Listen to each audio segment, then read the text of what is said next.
Mga kapuso, binabaha na ang Dagupan City at 5 bayan sa Pangasinan dahil sa habagat at ulang dala ng nagdaang bagyong Krising. Balitang tinutukan ni CJ Torida.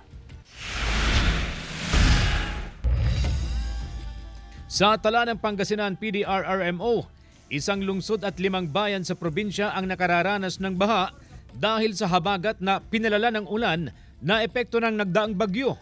Kabilang ang Dagupan City, Lingayen, Mangatarem, Calasiao, Santa Barbara at Urbis Tondo.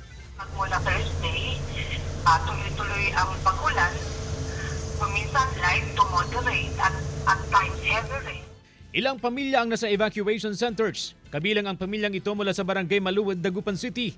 Gabi noong Sabado nang dalhin sa evacuation center ang mag-anak ni Nanay Lilibeth.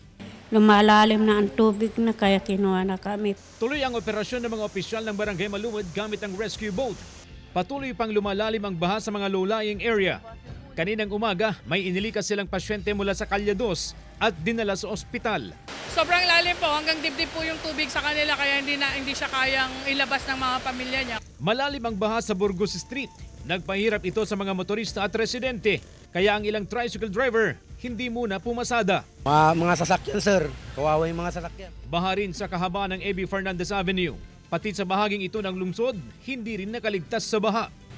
Nandito tayo ngayon sa panulukan ng Rivera Street at saka Rizal Street. Itong nakikita ninyo sa aking likuran. At makikita natin ang mataas na antas ng baha na nagpapahirap sa mga motorista, lalo na ang mga residente. At sa mga oras na ito, pasado alas 9 ng umaga, walang ulan, medyo maaraw pa nga.